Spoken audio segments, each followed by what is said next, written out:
But yeah, great question though. All right, bro. So what we'll probably do, you tell me if you want to do this. So I think it may make sense. Let's have like an extended heat of the week episode 115, because I think we're both on the same page of like who we want to talk about. And that person being Joey Badass. So Joey Badass dropped an album last weekend called 2000, a follow-up, I guess kind of a follow-up to his legendary mixtape that dropped a few years back called 1999. So before I jump in, your thoughts on the body of work. Let's talk about the body of work itself before we go into what songs stood out for us. Word. So before I even heard the album, I'll be honest, I never really checked for Joey Badass like that in the past. I knew of him. Same. But the reason why I liked our conversation before this started was I felt like he kind of catered to the nostalgia factor of the 90s. Like, let me bring back real hip hop and rap over like kind of dusty vinyl beats. And I do appreciate that, but it over time, it kind of becomes monotonous and almost inauthentic in a way if I feel like someone's just trying really hard to bring back something that we've moved past. Even when it comes to like movies and shit, I'm like, do we really need to like reference the first movie like 1,000 times? Like, this is the sequel, move on. Like, yeah. Okay. We need something new. So I kind of like feel that way with music in general if it's gives too many nods to the past. But I always appreciated his lyricism. He kind of reminded me of Mobb Deep at times. But what really and Havoc is on the is Havoc on the album? No, I take that back. I was listening to mixtape. No, he's not. But I heard Where I Belong, I believe it's called, a couple weeks ago, and I saw the video, and I don't know. Oh, I gotta watch the video then, bro. Yeah, the video is amazing. Song. It has kind of like a what is it? VHR? Damn, I'm VHS. Everything. VHS, yeah, VHS feel to it. So it feels 90s and everything, but it also feels like a modernized version. The production was dope. And I just kind of fell in love with this song, and I was like, "Oh shit!" Like, I haven't heard of from him in years, and this is a dope comeback that I could get behind. Pause. And and then he released that other song. What is it called? Fuck. I don't even know, because I wasn't checking for any of his singles before this shit dropped, so I don't even know. So that's what got me. Is the two single Zip Codes. Zip Code. I won't go into the whole song itself, but basically after I heard the two singles, I was like, oh shit, like I really want to check out his album. Unfortunately, he was actually performing in San Francisco this past weekend, but damn, that would have been dope. I ended up I don't know, for some reason I was like, I don't know if I want to spend the money and time if I don't hear like some other stuff in advance, and I did. Sure. It. But the album itself I thought was amazing. I feel like the reason why I liked it was because the production felt upgraded from the previous stuff I've heard. I'm not the biggest fan of like super political, social justice rap, which I feel like his last album was mostly, just because over time it becomes kind of cliche for me. Like, what was the album called? American Badass? All American Badass. That's what it was. Dude, and that shit came out in 2015, 2016. Yeah, long ass time ago, 2016 or yeah, because he really became like an actor these past couple years. Like, that's like what he's been doing. Yeah, that's what I heard. Yeah. So because I know he had that one really. What was that one big single on All Devastated. American? I fucking love that song. That's the one, bro. Yeah. That's the song that I got like introduced to him. And then, but the majority of the album wasn't that sound. No. So I was thrown off, and I was like, all right, whatever, dude. Maybe it's like a one-hit wonder, and then that's all right. I got you. I'm caught now. And that's why I like this album, because I feel like he is more versatile on this one. There's more variety. Like, he even on Cruise Control sings kind of here and there, and I feel like that's what I need from like artists in general, is just versatility. You can spit bars and stuff over beats and have puns, but like if there's not variety in the melody and shit and the flow, I feel like it's not going to work out as well. I think he could have done it a little more on it. I wish there were maybe like some more moments of singing.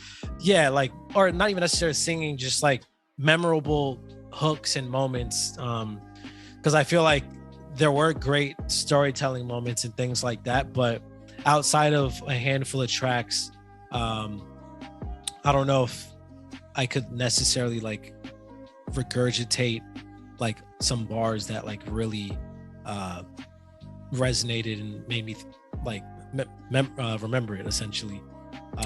Yeah. But outside of that, I think it was phenomenal. I haven't really heard anything like this come from anyone else. I was actually going to make the comparison of why I have like a love-hate relationship with Dave East is because I think he's lyrically a lot stronger than most artists out. I think when it comes to creating songs though, bad, bro. There's just a lot of stuff missing, like melodically, production-wise. Ladies love him though, bro. Yeah, ladies love him. I mean, he's like a fucking 9 foot tall, pretty boy, but I think but thug just as well though. Yeah, That's pretty like... boy thug. Yeah, it's like the perfect toxic combination for a lot of these girls. He will kill it on TikTok, bro, because that's all I fucking see is that. Right. But I think Joey Badass took the I'm a New York MC, whatever, and made solid songs that people actually want to replay. Yeah, so before I give my take on it, as an LA guy, a West Coast guy, were you still able to resonate with this, even though it's like through and through like New York like energy? I was able to resonate with it. I think, I mean, because I'm a huge fan of like Mobb Deep and stuff. Okay. And I think that sound is still something I peep. Dude, especially because like you're also like a big Alchemist guy. So that's like that sound is so Alchemist inspired. Right. And like Prodigy is literally one of my favorite rappers ever. So nice. I don't think I have an issue vibing with it. I think I'm just like a sucker for like build up moments in songs and like hooks and things like that kind of enhance the overall feel. But I mean, I think he still did a solid job with it. Yeah, because I was wondering more so like oh, you're talking about like the storytelling or no, just like in general, like just because it's like you cannot deny like you listen to like there's some artists where you can listen to them like I don't know where they're from, right? Yeah. But this is like very New York, right? Mm-hmm. Whereas like for example with me, like there's moments where I wanted to get into YG. Sorry, YG. I don't know why the fuck I listed that. YG, but I couldn't, bro, because just like the sound was just like, bro, like it's just like too much, bro. Like you know what I mean? So like I just wanted the other way around of like, hey, like yeah, bro, like it's good, but it's just too much for me. I get what you're saying. I think West Coast music is somewhat of an acquired taste, and I don't think it's as like, or even before universally like played as much as maybe East Coast music was at a certain point in time. And I feel like a lot of the references and shit in West Coast music, like unless you're here, like it won't. Yeah, they're so specific. Feel the same. Yeah, they're so specific. Like the streets they mentioned, even some of the shit Kendrick says. Like even though I didn't grow up in the hood, I still like drive past these places or like know people who live near it and shit. So like it still feels like I'm part of his conversation, I guess. Sure. Whereas with Joey Badass and New York artists in general, I don't think they really kind of isolate their listeners a whole lot. I feel like they just kind of have a more braggadocious, like hustler kind of storytelling vibe to it that anyone can really relate to. And I think that's why it appeals to a lot of people. Yeah, and then also like sometimes I feel like New York is more mainstream than LA, right? Like LA is like more exclusive in a sense, right? Whereas I think like New York is like anyone can make it here if you just hustle. So maybe that's like the appeal. And most LA rappers are like gangbangers essentially. So yeah, there's like if you can't relate to that, it's like bro, like I didn't gang like I already realized that we can't relate on that much because like you would have crossed a line that I wouldn't. You know what I mean? Right. Yeah. All right, man. So let's go into my review before we get out of here. I love the album, bro. Like I honestly wasn't gonna peep it because I was just like, I'll do whatever. Like I haven't heard his project in a few years. whatever, right? My boy, I was working with my boy. He's like, bro, this album is like really resonating. I'm like, fuck, let me peep it. And bro, right from the jump, like, dude, it's funny, we're talking about two bad boy artists back to back. I think he's like somewhat signed a bad boy. But bro, like having Diddy on the intro and then the way the rest of the album flowed was just amazing, bro. And I think like, it was definitely, to your point earlier, like, it's hard sometimes with certain artists, like, who try to just stay so nostalgic, right? And like, but dude, like, this doesn't seem forced. Mm-hmm. This seems like this is just who, like, hey, I love this kind of music, and that's all I'm gonna make. Mm-hmm. And I hope you almost like Silk Sonic, right? It's like, we like. Crazy, you keep bringing up all this shit that. Oh, really? I know what's here, but let me just take that real quick. It's like, bro, we're going to make this kind of music and we're going to do it at the highest fucking level and we hope you enjoy it. And I just feel like that's what came through on this, bro. And like, there's so big, dude, but it's like like a movie, he stayed in character throughout the shit, right? Obviously, there's certain references to modern day culture, but there's also certain rap lines that he stole or borrowed from other rappers from the 2000s. So like one example, I don't know which song it is, but there's a song like in the first 4 or 5 that he's like it's almost like a skit within the song that he's like, I know you from where? High school? Oh yeah. I don't know you, man. Is that Big Pun, right? That's Big Pun, right? Yeah. But you have to be a fucking New Yorker or a hip hop head to know that shit, right? Because dude, people aren't checking for Big Pun music. Obviously he's passed away, but like, you know, like new fans aren't going back and listening to that shit. Like you really need to know that album to really get that reference, right? And then there's just bars like, dude, like I love the fucking song "Show Me." Like, bro, that's a fucking everyone loves that fucking song. Love song to the T. Like, bro, but that bar where he's like, "Ma, close your legs so you can open up." I was like, bro, genius. You know what I mean? So like shit like that, bro. Like it's just like, I'm glad that it's hard to find artists, and we've been saying this for a while, that can have a cohesive body of work. But I feel like it has to be even harder for an artist that's making almost like the nostalgia play, but then be consistent for it for 53 minutes and 14 tracks. Like that's hard. You know what I mean? And I think that was done flawless. And then you have a fucking Nas popping up randomly and just, you know, it's like, bro, this guy clearly is beloved by all the old heads and just ran with it. So like, you have to give him a kudos. I would give this shit like a close to A. I mean, I don't think it's A plus because like A plus is a very high, but I would give this shit an A, you know, a 9 out of 10. Like this shit was, phenomenal, bro. Like I was surprised how many times I listened to this shit within like a 2-day span. I was like, run it back. So shout out to Joey Badass, bro, because that was, again, I wasn't thinking much of it going into. Maybe that's what it is when you have like no expectation. This shit just fucking blows you away. But yeah, dude, I think it was a flawless body of work. Yeah, I agree. You know, I'm curious how I feel about it in a couple of weeks.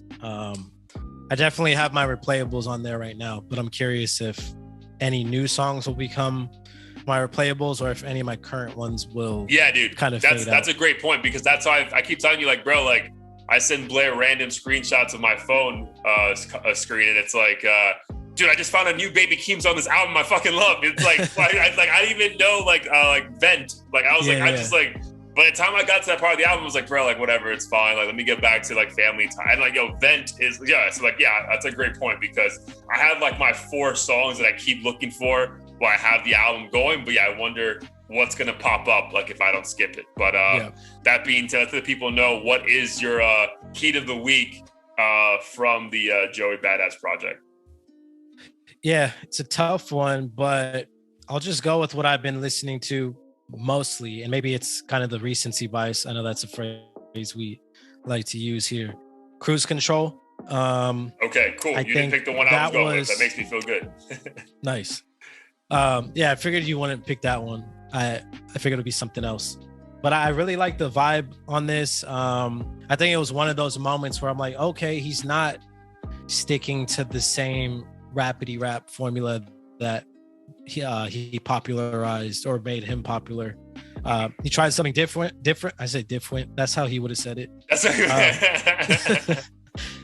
he tried something different, and I think it works extremely well, and I'm glad he took that risk, if he even considers it a risk. I think that's the one Nas is on as well. But Yes. interestingly enough, that song kind of has a, I don't know if West Coast is really the region I was going for. It reminds me of some like 90s shit, but I can't pinpoint the region. It just doesn't sound like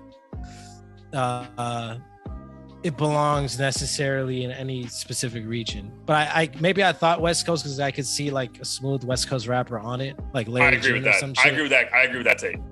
Yeah. But is Larry June from LA? He's from the Bay, San The Francisco, Bay. I believe. Gotcha. Yeah. Yeah, no, Yeah. Cruise Control's a good one. I added to the playlist, by the way. It's already up there. We'll make a couple more posts about that on TikTok and IG. Dude, I had a couple, man. It's so hard because it like the way the album starts. Like, dude, between Make Me Feel, Cruise Control, Zip Codes, Show Me, Wanna Be Loved. Dude, Survivor's Guilt is a phenomenal a phenomenal song in itself. Like that song is a movie by itself. But bro, I gotta go with Where I Belong. Dude, that shit, talk about nostalgia. It's like Mobb Deep. Like that song is Mobb Deep through and through for me. Like I only hear Prodigy and Havoc on that song. And the fact that I can like hear past them and like properly appreciate what this dude is saying, bro, it's so good, bro. Like, and just like to your point, I think you were saying that you appreciate when he sings. Like, it's almost like it reminds me of like Man on the Moon singing. Like, yo, we don't appreciate it, but when you do it, it's like, bro, you can really sing in this tune. Like, it's good. So like, I really enjoy the way, like the hook, bro. Like, yo, I was like, yo, like I would keep playing that. I'm like, yo, start it over, dog, because this shit is just hard. So it has to be Where I Belong, bro, because I think any man can relate to that, bro. You don't have to be a gangbanger in the streets or whatever. It's just like, bro, like there's gonna be moments where I know I fuck up in life, but I pray God has, grace on a nigga. So like, bro, like that whole fucking verse is just ridiculous to me. Yeah, I forget how the song starts off, but he says something along the lines of like wanting the no tint so they could see who's in it or some shit. What does he say? What does it say? I got the lyrics right here. Did he put the lyrics? Oh, he said back on the set like I never ain't left. No tints on my two-door. I want to see. Ain't no tints on my two-door. I want them to see it's us. Because if I paid enough, them fuckers better see me coming. Blah, blah, blah, blah. Like, I don't know. I mean, obviously, like VVS up on your chest and shit, like you probably won't relate. But I think for me, I love this song because he's just feeling himself. Like he's happy with life. Dude, but is this also the song where he's talking about like expenses? Like, and giving people like investment tips? That's not the one where he says my stock is like a teenage cock, is stay up, is it? No, there's one song that's like your stock you never lose money in the stock. In the stock market, if you never take your money out, I'm really focused on taking the equity out and buying another house. Like he's giving like, I remember it's not that this one. song. Oh, he mentioned stock on this album at least like 5 times. Yo, but low key, like when he did shit like that, he's reminding me of like a young Jay-Z. Like it's not like I'm not just rapping to brag. Like I'm actually giving you gems if you would just take note. Yeah. You know what I mean? And that's also what I appreciate. Again, because let's fucking Google someone else's fucking age in this episode for the 3rd time. But I don't think he's that. I think he's still a very young dude, bro. Like, yeah, he said. I know he said on Zip Codes. He said if rap was a stock, I have 100 million in evaluation. Yeah, no, dude. There's some bars in this fucking album, bro. Yeah, dude. He's 26 years old, bro. So, like, dude, 27 years old. Turns 28 in January, born in 1995, bro. And this guy's talking about songs that he was probably only like 7 or 8 for when they came. Like, dude, like, and it's believable, bro. Like, it doesn't seem like a character. It doesn't seem like a gimmick to me. Like, I believe that I just fell in love with this genre of music and I'm just going to stick to that. And if you fuck with it, you're going to love with it. And if you don't, then it's fine. No big deal. But like, yeah, bro, for me, Where I Belong, bro. That Asian sample too in the background, whatever that's from. Super hypnotic. Crazy. Crazy, bro. Yeah. But you were saying that people love Show Me. Like you're saying, like the YouTube numbers are crazy, the comments are crazy.